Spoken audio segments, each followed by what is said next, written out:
Wanita langsung mengenali CEO yang baru saja tiba di perusahaan. Ternyata suaminya yang sudah menikahinya selama 3 tahun. Namun dia seolah-olah tidak melihatnya. Duduk dengan tenang di tempatnya. Melihat rekan kerja berdiri hormat menyambut. Wanita itu dengan marah menyiram kaktus. Melihat CEO menatap wanita itu tanpa berkedip. Manajer mengira CEO marah. Langsung menyatakan kesetiaan pada CEO. Berkata bahwa wanita itu adalah karyawan baru. Akan diajari dengan baik karena tidak mengerti situasi. Tanpa sadar ucapan itu keluar. Namun malah membuat dirinya terjebak. Saat itu, wanita licik dari departemen desain mendengar berita dan datang. Langsung mendekati CEO dengan gaya anggun. Tapi CEO malah melihat istrinya di kejauhan. Dengan jijik, CEO mendorong tangan wanita itu. Berbalik dan pergi ke kantornya. Wanita melihat ekspresi licik dari wanita itu. Dan merasa jijik. Manajer masih tidak menyadari bencana yang akan datang. Menepuk meja. Tidak hanya itu. Dia memintanya untuk segera menghadiri acara peluncuran produk baru wanita licik. Wanita licik berbicara dengan percaya diri di atas panggung. Rekan kerja langsung bertepuk tangan dengan penuh semangat. Hanya berdasarkan gosip kecil, wanita licik adalah tunangan dari CEO. Rekan kerja lain tidak berani berkata apa-apa. Wanita licik segera menyerang, menanyakan apakah wanita meremehkan karyanya. Namun wanita langsung menjawab, karya wanita licik adalah hasil curian dari dirinya. Untuk membuktikan perkataannya sendiri, wanita berjalan ke depan panggung. Langsung memperbesar karyanya 500 kali lipat di komputer. Ternyata tanda tangan wanita terlihat di karyanya. Rekan kerja lain tidak berani bicara. Sahabat wanita tidak terima. Memimpin ejekan bahwa wanita licik tidak memiliki etika profesional. Seluruh perusahaan adalah milik saudara Cuan. Apapun milik saudara Cuan, itu juga milikku. Aku menggunakan karyamu. Itu karena aku menghargaimu. Wanita tidak menyangka betapa tebalnya muka wanita licik tersebut.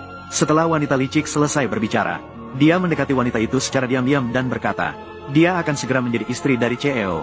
Jangan bicara tentang menyalahgunakan karya wanita. Seolah-olah menghancurkan seorang wanita. Sama seperti menghancurkan semut. Wanita langsung marah saat mendengar kata mati. Dia langsung meraih rambut wanita licik itu. Dan menariknya keluar dari ruang rapat. Lalu, di depan semua orang, dia menamparnya keras. Ternyata, wanita itu dulunya sangat patuh. Ayahnya memaksa dia untuk menikah dengan CEO demi keluarga mereka. CEO mengetahui tujuan ayahnya. Dan dia selalu bersikap dingin padanya. Setelah menikah dengan CEO, wanita itu menerima segala sesuatu dengan sabar. Selalu menerima segala perlakuan dengan pasrah.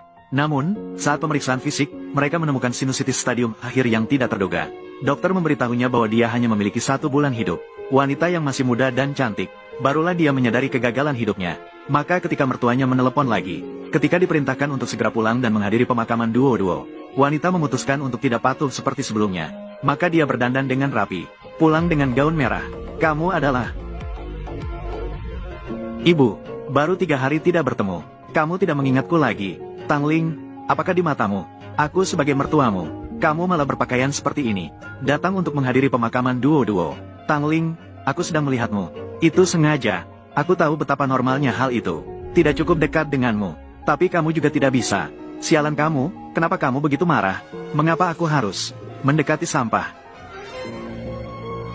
Apakah kamu ingin aku mengenakan kain berduka untuk sampah? Tidak tahu. Mereka bahkan mengira aku sudah mati. Melawan, kamu mengutukku. Aku sudah menikah dengan keluarga Wen selama 3 tahun. Kamu tahu betul aku alergi pada sampah.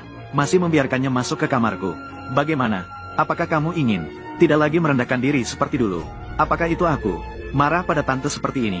Aku sudah bilang bahwa sikapmu biasanya, kepintaran dan ketaatanmu hanyalah pura-pura. Sekarang sifat aslimu terbongkar kan?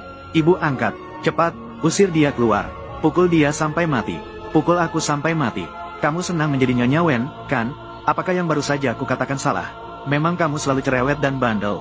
Bergantung pada saudara Cuan. Kamu seharusnya mati dulu. Sebelum aku mati, aku harus memukulmu sampai mati terlebih dahulu. Kamu.